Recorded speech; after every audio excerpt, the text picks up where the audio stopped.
Chers amis téléspectateurs, bonsoir. Bienvenue dans votre émission Le Train de la Rhapsodie. Je suis très heureuse de vous savoir nombreux au rendez-vous de ce soir. Je sais que vous serez bénis parce que Dieu est présent, le Seigneur est présent pour nous remplir de sa parole et de sa grâce. Je vous invite à faire cette prière avec moi avant de commencer notre émission. Seigneur notre Dieu, nous te bénissons. Merci pour ta fidélité.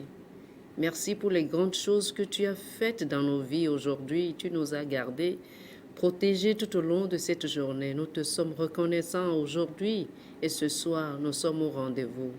Et nous savons que tu es également au rendez-vous pour nous remplir de ta parole et de ton esprit. Amen. Alléluia. Mes chers amis, l'émission de ce soir va couvrir la semaine du 10 au 16 juillet, notre semaine de la Rhapsodie des réalités. Nous allons donc prendre les numéros du 10 au 16 juillet. Et je commence avec le premier numéro de cette soirée. C'était le vendredi passé, le vendredi, le 10 juillet, où le thème de notre rhapsodie était « Regardez au-delà de votre passé ». Alléluia. Regardez au-delà de votre passé. Notre écriture d'ouverture était Ésaïe, le chapitre 43, du verset 18 au verset 19, qui nous dit « Ne pensez plus aux événements passés et ne considérez plus ce qui est ancien. Voici, je fais une nouvelle chose. » Alléluia, j'aime cette écriture. Le pasteur Christ nous dit le vendredi 10 juillet que beaucoup se plaignent et râlent à propos de leur passé. Ils sont accablés par les erreurs d'hier au lieu de regarder l'avenir avec espoir et les possibilités qu'il offre pour un plus grand succès. Peu importe ce qui a été dit, ce qui a été fait ou écrit sur vous, voyez votre brillant et glorieux avenir devant vous. Alléluia. Concentrez-vous sur le présent et l'avenir et non sur le passé. Oh, gloire à Dieu. Le pasteur dit que ceux qui vivent dans le passé sont souvent frustrés et ne pensent pas connaître la vraie joie et ils ne peuvent pas expérimenter la joie réelle. Pourquoi? Parce qu'ils sont focalisés sur leur passé, les erreurs du passé, les événements qu'ils ont vécus hier, les traumatisent et remplissent leur vie. L'idée aujourd'hui, c'est d'oublier le passé, d'avancer, de faire confiance au Seigneur. Le pasteur nous dit, refusez de vous concentrer sur les erreurs et les doutes d'hier. Il n'y a ni beauté, ni gloire dans le passé. Par conséquent, refusez de vivre votre vie en vous basant sur les expériences d'hier.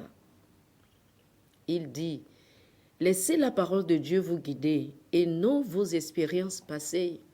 Parce que la seule chose qui soit sûre, c'est la parole de Dieu. Rappelez-vous, mes chers amis, les cieux et la terre passeront, mais la parole de Dieu demeurera à jamais. Elle est sûre et certaine. C'est notre parole sûre de prophétie. Le pasteur finit ce numéro en nous disant ceci. Ni les réalisations, ni les échecs d'hier ne doivent vous rendre captifs de votre passé. Au contraire, armés de la parole et avec la foi dans votre cœur, appréhendez le futur glorieux que le Seigneur a ordonné pour vous, et il fera de nouvelles et plus grandes choses à travers vous. Alléluia. Oh, gloire à Dieu. Chers frères et sœurs, le numéro qui a suivi, c'était celui du samedi 11 juillet. Le thème de la rhapsodie était « Profiter du voyage de la vie ». Je profite du voyage de la vie. Notre écriture du jour, de ce jour, est Jean chapitre 10, le verset 10, que nous allons lire dans la version amplifiée. Cette écriture nous dit, « Le voleur ne vient que pour voler, tuer et détruire. Je suis venu pour qu'ils aient et jouissent de la vie et qu'ils l'aient en abondance, au maximum, jusqu'à ce qu'elle déborde. » Oh, gloire à Dieu. Oh, merci Seigneur. Merci Seigneur. Alléluia. Le pasteur dit, La vie est comme un voyage dont on doit profiter. Quelle déclaration! La vie, c'est un voyage et vous devez profiter de votre vie. Alléluia. Entre maintenant et le retour du Seigneur, il y a beaucoup de choses à apprécier. Par conséquent, nous dit-il, personne ne devrait vivre une vie frustrée. Vous ne devez pas être frustré. Refusez la frustration. C'est un choix, c'est une décision personnelle, mes chers amis. Si vous appreniez à prêter attention à toutes les belles choses et aux gens qui vous entourent, à en profiter, nous dit-il, vous vivriez heureux tous les jours. Profitez de la vie, les détails de la vie. Profitez des gens qui sont autour de vous, nous dit-il. Il dit que c'est un choix judicieux lorsque vous décidez de profiter de votre vie et de vous-même, même dans les choses les plus simples. Certains ne jouissent même pas de leur repas. Ils le jettent toujours avec colère. D'autres se réveillent en colère. Ils se réveillent et le premier sentiment qu'ils éprouvent, c'est la colère sans qu'ils aient parlé à qui que ce soit. Ils sont déjà énervés. Et le pasteur dit qu'il y a des gens, même en conduisant ou en se rendant sur leur lieu de travail, ils sont en colère. À leur travail, ils sont en colère. Partout où ils passent, à l'école, ils sont fâchés et frustrés. Ils ignorent tout de l'amour et de la beauté qui les entoure. Alléluia, il y a tellement de beauté autour de vous. Regardez autour de vous. Profitez du voyage de la vie. Et le pasteur dit, Jésus est venu pour que nous puissions avoir et jouir de la vie. Nous avons reçu la vie éternelle, la vie qui vient de Dieu. Chers amis, quand vous recevez cette vie, vous devez en jouir. Oh, alléluia! Profitez de la vie. Ce n'est pas seulement faire un jeu télévisé ou voir une comédie ou se lancer dans une aventure. Ce n'est pas seulement ça la vie. Alléluia. Il y a des gens qui ne peuvent sourire que quand ils voient une comédie à la télé. Rendez-vous joyeux. La Bible a dit que David s'est fortifié dans le Seigneur et il s'est rendu joyeux dans le Seigneur. C'est votre responsabilité d'être joyeux. Le pasteur dit en conclusion de ce numéro, il s'agit plutôt de profiter de chaque moment du voyage de la vie. Jouir de tout ce que vous faites tant que cela est conforme à une vie pieuse parce que vous êtes enfant de Dieu. Et que vous savez que Dieu réalise son rêve à travers vous. Oh, alléluia. J'ai décidé de profiter de la vie, quel que soit ce qui se passe. Je suis sûre que vous avez fait ce même choix. Alléluia. Le numéro qui a suivi, c'était celui du dimanche passé, le 12 juillet. Et le thème de notre rhapsodie était « Vivez en tant que chrétien ». L'écriture du jour est en Jean chapitre 3, le verset 9 qui dit ceci. Quiconque est né de Dieu ne pratique pas le péché parce que la semence de Dieu demeure en lui. Et il ne peut pécher parce qu'il est né de Dieu. Oh, gloire à Dieu. Alléluia. Pour bien comprendre le verset de l'écriture ci-dessus, vous devriez l'étudier dans le bon contexte. Le but de ce verset se trouve en fait dans le 6e verset du chapitre précédent qui dit « Celui qui dit qu'il demeure en lui doit marcher aussi comme il a marché lui-même. » Vous trouvez ça dans 1 Jean chapitre 2 du verset 5 au verset 6. Le pasteur Christ dit « Remarquez qu'il ne dit pas « Celui qui dit qu'il demeure en lui marche comme il a marché. » Non. Il dit plutôt que si vous êtes un chrétien, vous devez marcher et vivre comme un chrétien. Vous devez marcher comme Jésus a marché. Alléluia. Le pasteur dit, aucun chrétien n'est libre de faire le mal. Vous avez été appelé à démontrer la justice, à marcher dans sa droiture, La vie que nous avons en Christ est sans péché. Cependant, dans notre marche de foi, il est possible de faire des erreurs. Ainsi, la Bible a dit, le sang de Jésus, son Fils, nous purifie de tout péché. Dans 1 Jean, chapitre 1, le verset 7. C'est-à-dire que Dieu a préparé pour nous une purification automatique. En conclusion de ce numéro, il dit que ce qu'il attend de vous, ce que Dieu attend de vous, c'est que vous vous abandonnez à sa parole. Alléluia.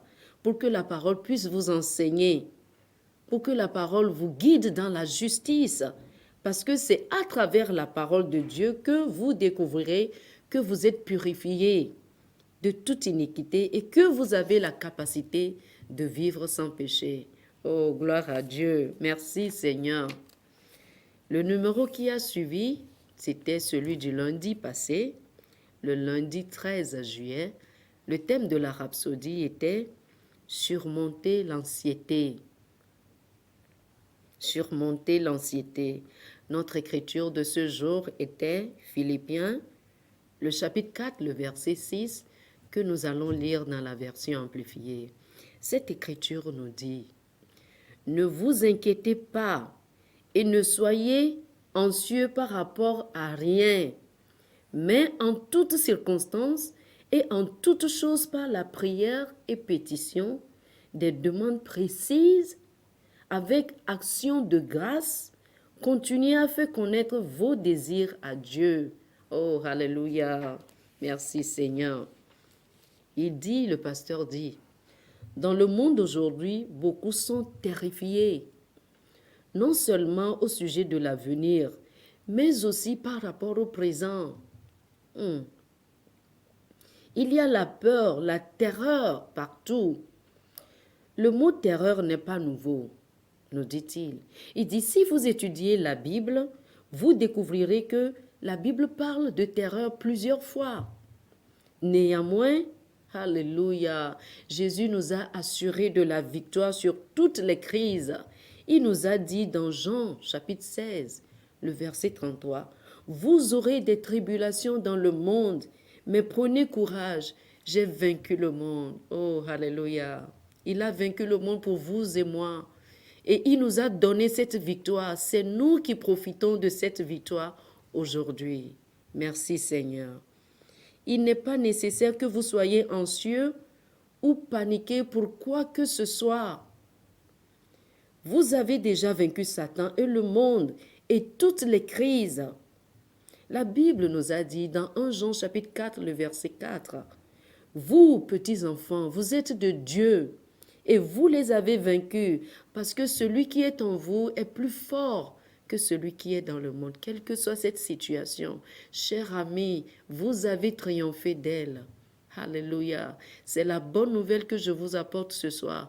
Quel que soit ce problème, cette peur dans votre cœur, vous avez triomphé de cette peur, de cette situation. Vous avez gagné parce que quelqu'un a gagné pour vous. Recevez ce message. C'est la vérité. C'est la bonne nouvelle de l'évangile. Alléluia. Le pasteur nous dit, il faut mettre fin à la peur, cesser l'anxiété. L'anxiété se réfère à l'inquiétude. C'est un état de nervosité. Mais notre verset d'ouverture nous dit, ne vous inquiétez pas et ne soyez anxieux par rapport à rien, quelle que soit cette chose. Dieu est capable de la fixer. Dieu est capable de la solutionner. Oh, gloire à Dieu. C'est bon de savoir que Jésus est dans la barque, chers amis. Alléluia. Nous avons de l'espoir en lui. Il est notre espoir. Jésus a dit, la Bible nous dit, mais je ne peux pas, quelqu'un dira peut-être, je ne peux pas m'empêcher d'être anxieux. Je ne peux pas. Le pasteur nous dit, quand vous dites que je ne peux pas m'empêcher d'être anxieux, ça voudra dire que vous déclarez que Dieu est un menteur. Pourquoi?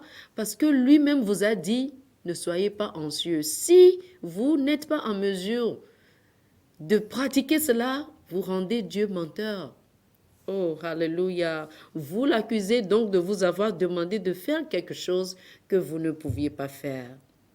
Et il nous dit, Refusez de vous inquiéter pour votre fils, pour votre mari, pour votre femme, pour votre travail, votre loyer, votre santé, votre famille, vos affaires, votre éducation ou quoi que ce soit. Refusez d'être anxieux. Lorsque vous le ferez, la Bible nous dit que la paix de Dieu, qui dépasse toute intelligence, tout entendement humain, gardera votre cœur et vos pensées en Jésus-Christ. Alléluia. Je refuse d'être anxieuse. Gloire à Dieu. Le jour qui a suivi, c'était le mardi passé 14 juillet. Le thème de la rhapsodie était « Revigoré par le Saint-Esprit ». Amen.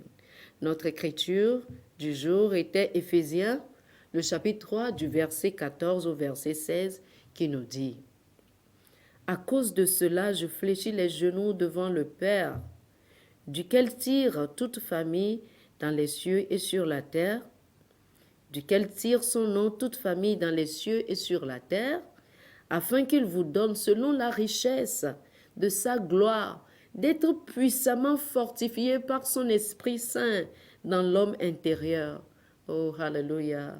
Je suis fortifié à l'intérieur de moi. Merci Seigneur. L'apôtre Paul, par l'Esprit, a prié pour les chrétiens d'Éphèse, afin qu'ils soient fortifiés par la puissance de l'Esprit dans leur homme intérieur. Amen.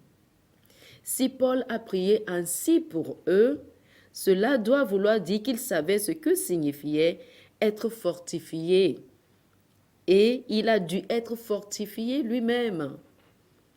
Par conséquent, il n'essayait pas de faire en sorte que Dieu accomplisse une promesse ou fasse quelque chose que nous n'avons pas déjà en tant qu'enfants de Dieu, en tant que chrétiens.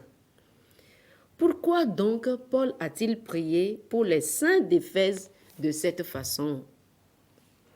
Il nous donne la réponse.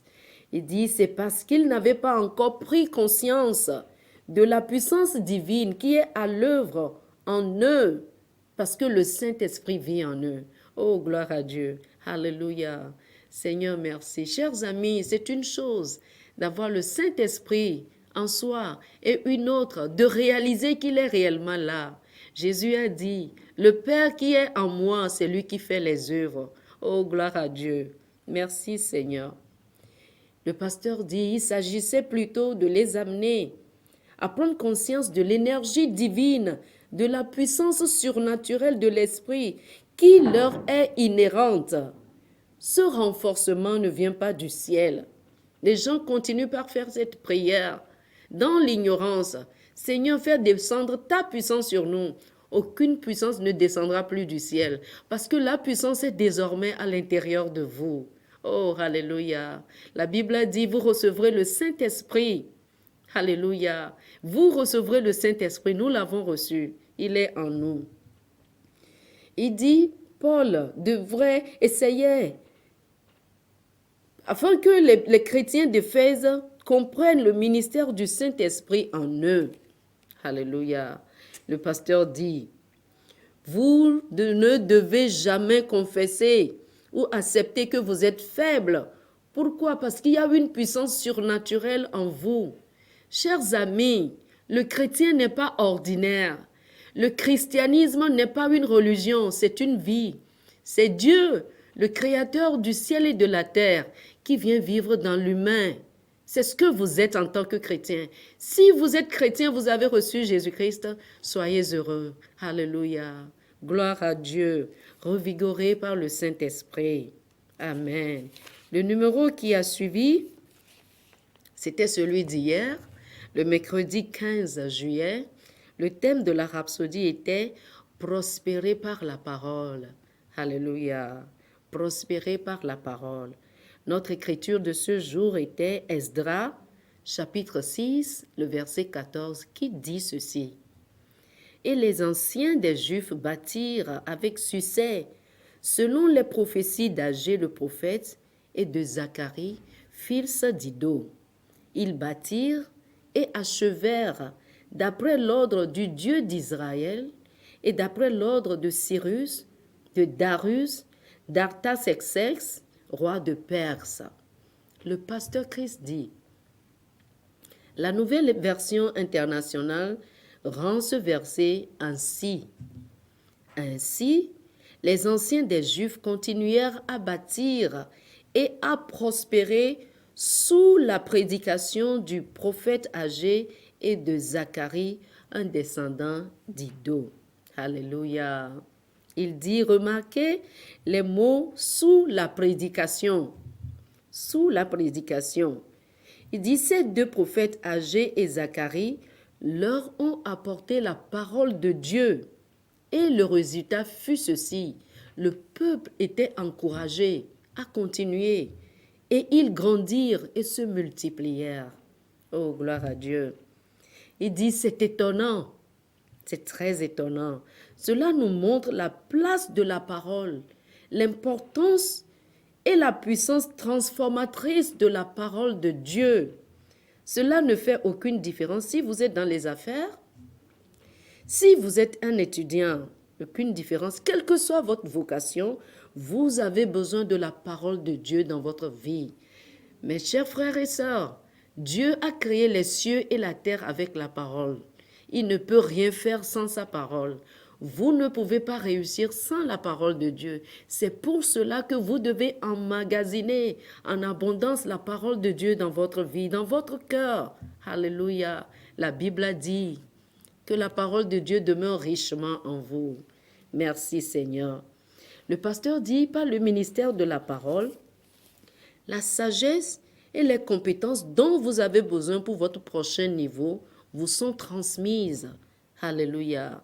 La parole de Dieu aide à renforcer votre esprit afin que vous puissiez faire face à tout et gagner dans n'importe quelle situation. Vous triomphez avec la parole de Dieu. Alléluia. C'était prospérer par la parole. Le numéro qui a suivi, c'est celui d'aujourd'hui où je vais me faire le plaisir de vous lire tout le numéro. C'est aujourd'hui le 16 juillet. Le thème de la rhapsodie de ce jour est « Regardez-vous comme vivant en lui ». Regardez-vous comme vivant en Dieu. Notre écriture de ce jour est Romains le chapitre 6. Nous lisons du verset 10 au verset 11. « Car il est mort, et c'est pour le péché qu'il est mort une fois pour toutes. Il est revenu à la vie, et c'est pour Dieu qu'il vit. Ainsi, vous-même, regardez-vous comme mort au péché et comme vivant pour Dieu en Jésus-Christ. Amen. Oh, alléluia. Le mot « regarder » dans l'écriture ci-dessus est logizomai. Logizomai en grec. C'est un terme comptable. Cela signifie compter ou enregistrer quelque chose pour être ainsi. Enregistrer ou compter avec la somme. Par exemple, Marc chapitre 15, le verset 28 dit que Jésus a été compté, comptabilisé parmi les transgresseurs. Jésus n'était pas un transgresseur, mais il est mort entre deux voleurs. Il a été compté parmi les transgresseurs.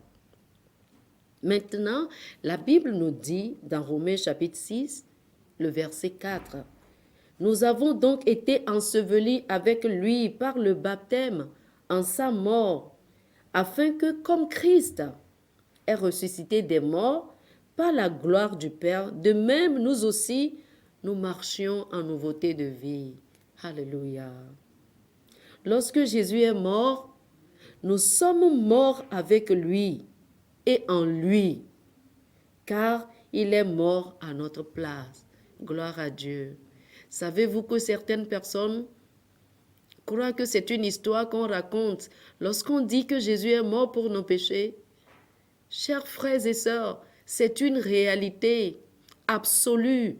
Jésus-Christ est venu dans ce monde et il est mort pour des pécheurs, comme moi, comme vous. Alléluia, pour que nous ayons la vie éternelle. Aujourd'hui, nous avons une nouveauté de vie, parce qu'il est mort à notre place. Le pasteur dit, il était mort sur la croix au nom de tous ceux qui sont venus dans ce monde et qui viendront dans ce monde après lui. C'est ce dont parle notre verset d'ouverture lorsqu'il dit « Ainsi, vous-même, regardez-vous comme morts au péché et comme vivants pour Dieu en Jésus-Christ. » Et vous pouvez déclarer « Je suis mort au péché », déclarez-le tout le temps. « Je suis mort au péché et je suis vivant pour Dieu. » Oh, gloire à Dieu. Ceci devrait être votre confession constante de la parole, nous dit le pasteur. Alléluia. Vous ne vous sentez peut-être pas proche de Dieu, mais la question est celle-ci. Est-ce que vous avez déjà entendu quelqu'un dire cela? Je ne sens pas Dieu. Oh, alléluia. La question à se poser est celle-ci. Êtes-vous né de nouveau?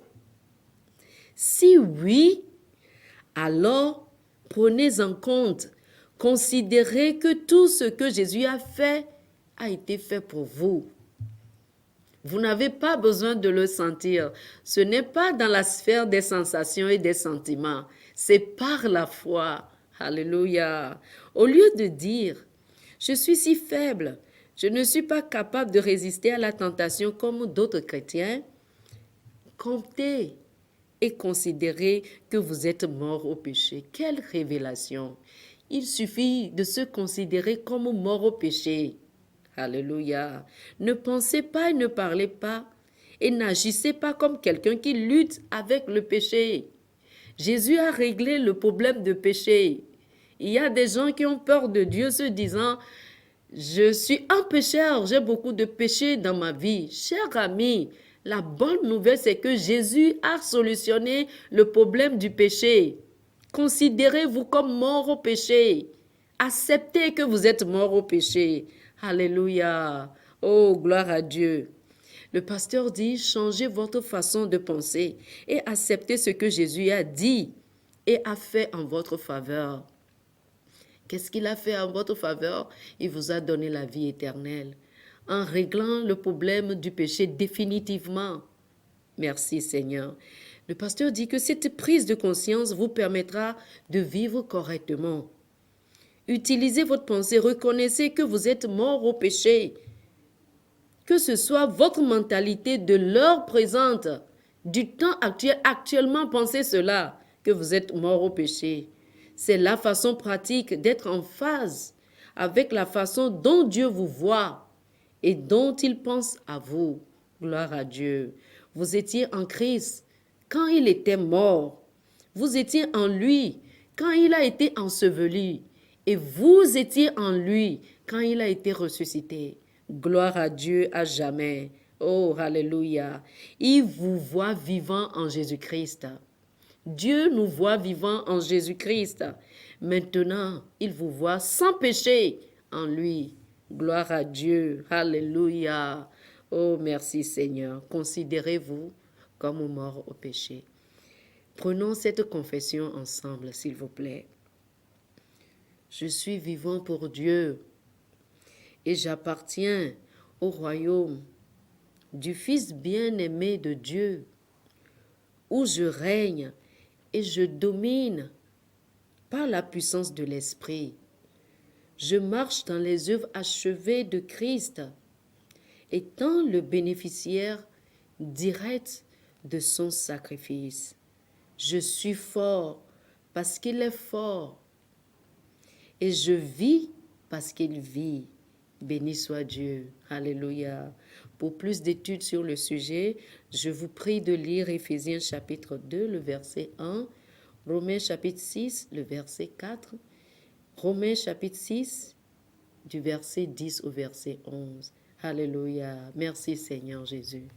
Chers amis, si c'est la première fois que vous me suivez ou vous me suiviez depuis, vous n'avez pas reçu Jésus-Christ dans votre vie, c'est l'occasion de le faire.